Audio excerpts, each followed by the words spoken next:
최근 초등학생을 대상으로 한 유괴 미수 범죄가 잇따라 알려지면서 학교 현장이 긴장하고 있습니다.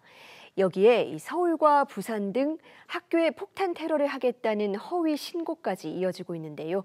먼저 영상 보고 오겠습니다.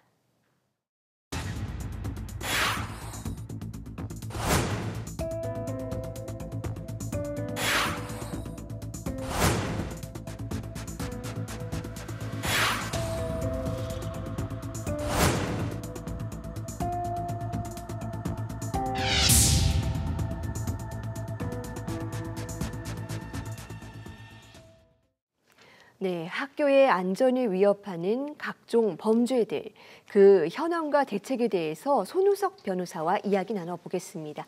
변호사님 어서 오세요. 안녕하세요. 네, 요즘 이 소식 듣고 부모님들 너무나 불안해하고 계시는데요. 유괴 미수 사례 전국적으로 잇따르고 있습니다. 실제로 어떤 유형의 사건들이 있었을까요? 네, 최근에 두드러지는 사건들이 좀 있었는데요. 먼저 서대문구에서 20대 남성 3명이 차량을 타고 초등학생들을 상대로 접근하여 집에 데려다 주겠다며 유인을 시도한 사건, 그리고 경기도 광명에서 고등학생이 8세 초등학생을 아파트 엘리베이터까지 따라가 입을 막고 끌고 가려 한 사건, 그리고 전주에서 20대 남성이 중학생을 유인 시도한 사건 등이 있었습니다. 사건의 양상이 조금씩 다르지만 특징이라면 범인들도 10대에서 20대 정도로 나이가 많지 않다라는 점을 꼽을 수 있겠습니다. 네, 범인들도 나이가 많지 않다. 이런 사건들이 너무 많이 알려지다 보니까 이 체감상으로는 유괴 미수 사건이 급증한 것 같이 느껴져요. 실제로는 어떻습니까? 네, 관련 경찰청 통계 등을 살펴보면 장기적으로 증가 추세에 있는 것이 보입니다. 미성년자 대상 약취 유인 범죄는 2019년에 약 250건 정도가 발생한 것으로 나타나고 2022년까지는 비슷한 수준이었는데요. 2023년부터 342건으로 증가하여 정점을 찍었습니다. 그리고 2024년에도 300건 이상이 발생하였습니다. 우리가 피부로 느끼는 것처럼 최근에 이러한 범죄의 시도가 늘고 있다는 점은 분명한 것 같습니다. 네, 실제로도 유괴나 미수 사건이 꾸준히 발생하고 있고 증가하는 추세다. 좀 걱정스러운 대목인데요. 그렇다면 이런 사건들에 대해서 처벌은 제대로 이루어지고 있을까요? 네, 형법 287조는 미성년자의 약취 유인을 한 자를 10년 이하의 징역에 처한다라고 규정하고 있습니다. 추행의 목적으로 사람을 유인한 경우에는 추행 유인이라고 하여 특별히 1년 이상 10년 이하의 징역에 처합니다. 하한을 조금 높이는 방식으로 이제 가중처벌을 하는 것이죠. 그리고 특정 범죄 가중처벌 등에 관한 법률에서는 약취 유인의 행위자가 미성년자의 부모에게 돈을 요구하는 경우 무기 또는 10년 이상의 징역을, 피해 미성년을 살해한 경우에는 사형 또는 무기징역을 예정하고 있는 등 사실 법정형이 높은 편입니다. 하지만 실제 판결례를 보면 적극적으로 미성년자를 유인하여 추행하는 등 죄질이 좋지 못한 경우에도 집행유예가 선고되거나 3년 이하의 징역이 선고되는 경우를 많이 볼 수 있습니다. 또한 언론에 최근 소개된 사례와 같이 서대문구에서 차량을 이용하여 적극적으로 미성년을 유인하려고 한 사람들의 구속영장이 기각된 것은 우리 사회에서 아동 범죄에 대한 심각성이 간과된 결과가 아닌가 생각합니다. 네, 그렇군요. 그렇다면 이런 범죄를 막으려면 우리 사회가 좀 현실적으로 고려해 볼 수 있는 예방책 어떤 것들이 있습니까? 네, 법에서 예정한 형량이 앞서 말씀드린 바와 같이 매우 높음에도 불구하고 실제 처벌 수위는 와닿지 않는 이유는 양형 기준이 국민의 위기의식과 다소 괴리되어 있기 때문으로 보입니다. 따라서 관련 사건의 양형 기준을 일단 높이는 것이 필요하다고 생각이 됩니다. 그리고 처벌과 함께 이미 동종의 범죄를 저지른 사람들은 사회가 지속적으로 모니터링을 하고 재범을 억제할 수 있는 방안을 강구해야 할 것으로 생각됩니다.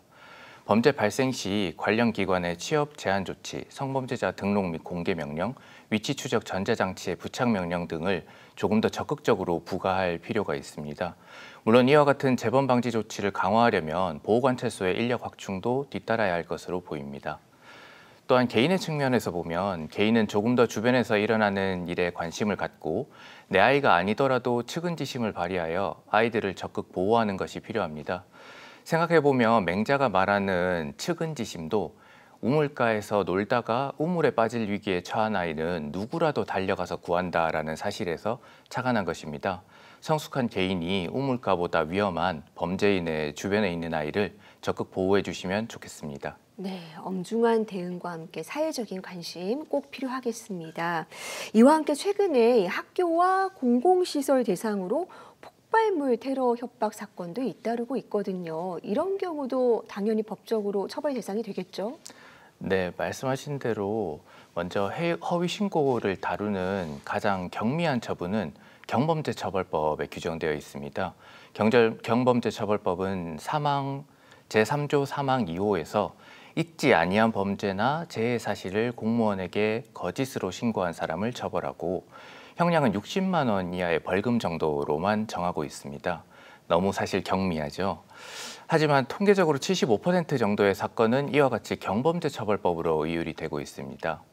하지만 결과가 중한 경우에는 형법 137조 위계에 의한 공무집행방해죄와 형법 314조의 업무방해죄가 적용되기도 합니다.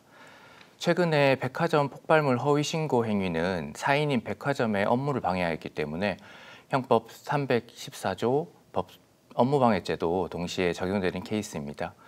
이러한 사회적 배경 하에서 신설된 죄가 있는데요. 이제 공중협박죄라고 2024년 3월 18일에 시행이 되었습니다. 형법 제116조의 2로 들어왔는데요. 이 조항은 불특정 또는 다수의 사람의 생명, 신체에 위해를 가할 것을 내용으로 공연히 공중을 협박하는 사람을 5년 이하의 징역 또는 2천만 원 이하의 벌금에 처한다라고 정하고 있습니다. 그리고 동시에 상습성이 있는 경우에는 형량의 2분의 1까지 가중처벌하는 규정도 마련해 두었습니다. 네, 그런데 이런 사건들을 단순한 해프닝이나 개인의 일탈로만 여기기에는 감당해야 될 것들이 너무 많은 것 같습니다. 실제로 감수해야 되는 이 사회적 비용도 상당한 거죠. 네, 최근 백화점 폭파 협박이나 묻지마 칼부림 예고 등의 사건들은 사실 그 자체만으로 수억 원 이상의 피해를 발생시킨 것으로 파악됩니다. 직접적인 피해 이외에도 우리가 일상적으로 안전하다라고 느끼는 다수인 집합의 시설이 오히려 공격의 대상이 된다면 개개인의 안전을 확보하기 위한 사회적 비용 또한 증가할 것입니다. 그런데 금전적 피해보다 더 큰 문제는 사회적 신뢰의 상실이라고 생각을 합니다. 개인의 일탈로 인하여 사회가 안전하지 못하다라는 생각이 팽배하면 모든 국민의 행복 추구 활동이 위축될 것입니다. 이는 사실 금전적으로 추산할 수 없는 손해죠. 네, 돈으로도 추산할 수 없는 손해. 그렇다면 이런 범죄를 근절하기 위한 법적 혹은 제도적인 개선 방향, 어떤 것들이 있을까요? 네, 저는 이러한 형태의 범죄를 보면서 범행을 저지르는 사람들에게 연결 사고가 부재한다라는 느낌을 받았습니다. 인과관계에 대한 이야기인데요. 범인들은 범행이라는 원인으로부터 도출되는 결과를 연결해서 생각하지 못하는 것 같습니다.